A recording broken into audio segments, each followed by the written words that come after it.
or maybe for today's topic, happy stressed out Wednesday, potentially, depending on where you're at in your business.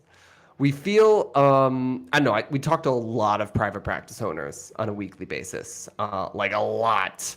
And I'd say a lot of them are pretty stressed out about their business in a lot of different scenarios at all stages. Some are stressed because they're launching and they're trying to quit their full time job. And some are stressed because they're managing a team of 30 people and they're trying to figure it out. But today, we specifically want to zero in on the stress that you experience when you're trying to add new clinicians to your team. This could be you as a group practice owner when you're trying to hire and fill out your first couple clinicians, like so you've never done this before. But we see this a lot even for those that have 8, 10, 15 therapists on their team and they're just trying to add a couple more. And there's this weird thing that happens, which is the equilibrium of a empty caseload to a full caseload and trying to get from 0 to full and then keep it full. So we're just going to dig into the mechanics, the emotions, the process of that a little bit today, and hopefully maybe unlocks a couple things to help you regulate that if this is you, if you are stressed about the growth of keeping your clinicians full.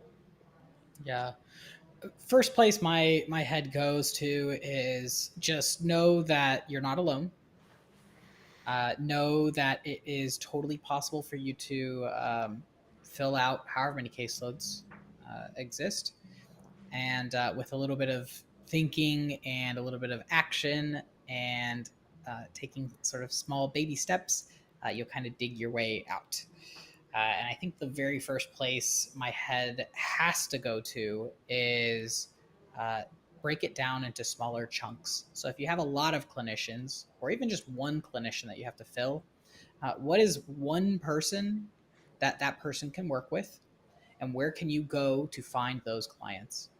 And so break it down into some smaller chunks. If you are stressed, break it down to a small chunk. In our program, we recommend everyone comes in, just come up with one client avatar that you want to market to, come up with one offer and one pathway for you to go acquire those individuals.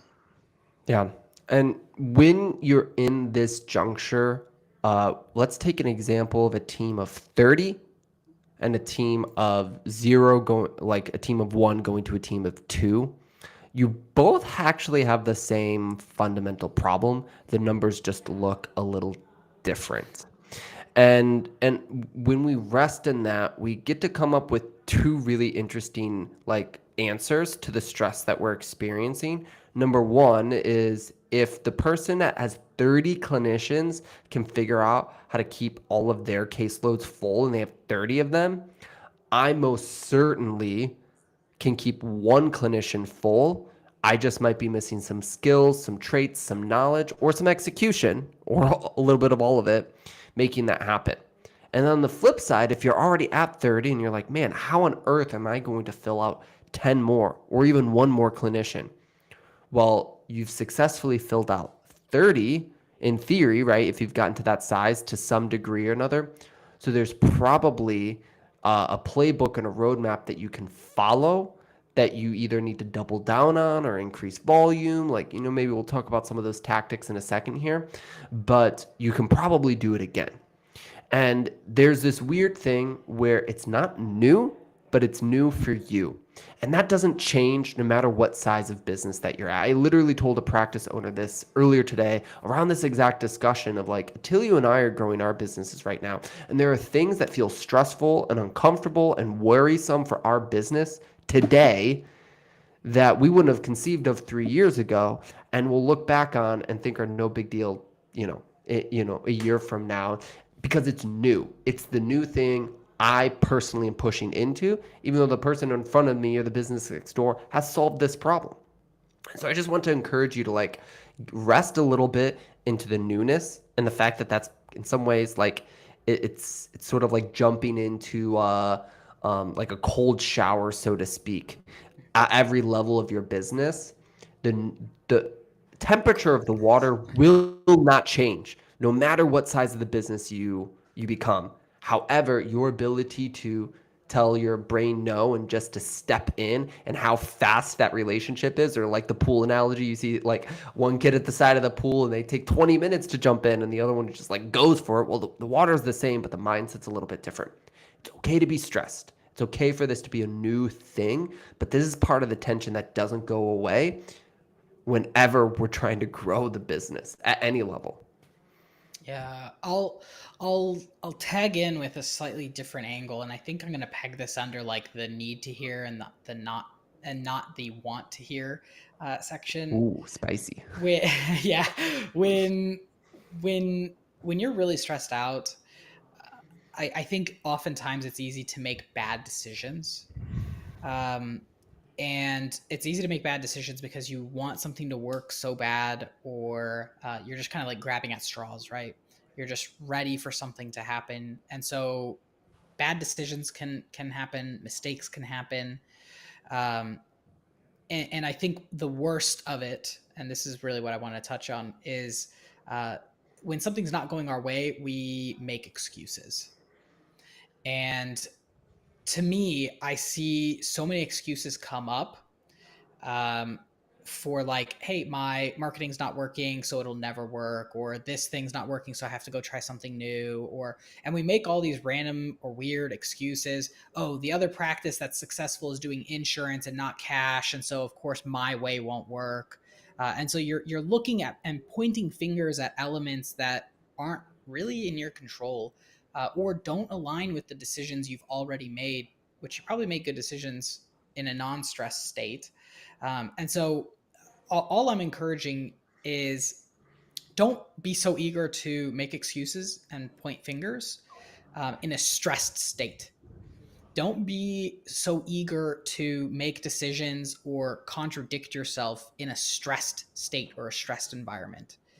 And so, if you want to contradict yourself or make a slightly different decision, maybe have a little bit of a reset or take some space, or um, make sure that you have a good night's sleep, make sure that you eat some good food, so that you don't make decisions and you don't shift focus and you don't do things that are quite frankly poor decisions. Yeah. You made a good decision at one time, and there's a reason you made the decisions that you made, and so stick with it. It doesn't help anyone for you to be like, the other practice is insurance and I'm cash. And so, of course, I can't be successful now. All of a sudden, I have to be an insurance practice. And now you've changed your business model and now you've changed everything. So, keep that in mind. Don't make drastic changes just because you're feeling really overwhelmed or you're feeling really stressed. Yeah. There's a lot of nuances to this, and you get better at it the more often you do it, and the more often you dig into this, and the more often you manage this. Put your therapist hat on for a second and coach yourself through it, even though sometimes that can be really difficult to do. Uh, but it wouldn't be a super successful process if we also didn't maybe tell you a couple quick tips on pragmatically how to solve the filling out the new clinician mark, the thing that's causing the stress. There's the emotional stress that might not go away even if you solve the problem. It just might move to different parts of the business. And then there's, you might just be stressed out because your clinician's at 0 people. The advice that I gave earlier today on this topic is to double down on what's already working. Look at your sources that you're already getting clients from and ask yourself, can I do any more here? And I use the analogy of like squeezing a lemon with your hand versus like one of those squeezer thingamadoos. And squeezing a lemon with your hand is great. You get a lot out of it. It's going to meet a lot of your needs. But if you need more, you apply some more leverage to it. So whether it's your networking, your listing site, or your ads, right? Some people are like, man, I really want to start Facebook ads. And I'm like, well, how much are you spending on your Google ads already? And they share an amount. It's like, well, just spend more on Google ads before you start Facebook ads, right? Maybe there's a way to double down or squeeze the juice from what's already working. That'd be my number one tip in this situation. Yeah, I think my number one tip might be get the things that do not light you on fire off of your plate as fast as possible.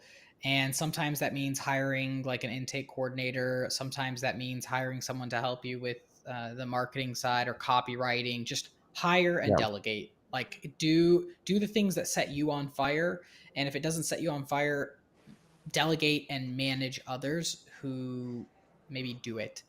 Yeah. Or it's not your emotional weight to burden, because Yeah. unfortunately I think business is a numbers game a lot of times, and it requires a lot of emotional weight, and it requires emotional weight in different angles. And my emotional burden for sales in this business is much different than Josh's emotional burden for sales in this business, and my emotional burden for our program is much different than Josh's emotional burden for the program. And so it's just different weights and different things that we're used to lifting and different things that we like lifting, quite Yeah. frankly. And so find yourself someone else who maybe likes lifting the weight that you don't like lifting. And if you have clinicians on your team, you're already doing this from the clinical perspective, and you've probably have some like awareness and training, like you're trying to do this on like clinical work so you can build more hours.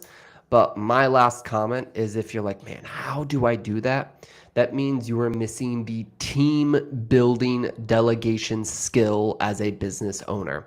And so you might not need more marketing. Well, you do, but you might not need all these other individual things as a shiny object. You might need the macro skill of hiring, training, and delegating non-clinical work activities.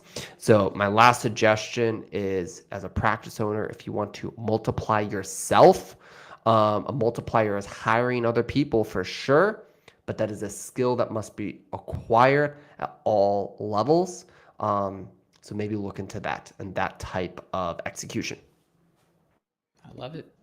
Guys, best of luck de-stressing. You got this. If you have any other questions or special things that you want to touch on, drop them in the comments. Yeah. And if you guys want like deeper or longer, maybe more like nuts and bolts call on this topic specifically, leave us some love, leave a comment, drop a question so we know to maybe spend some more time on this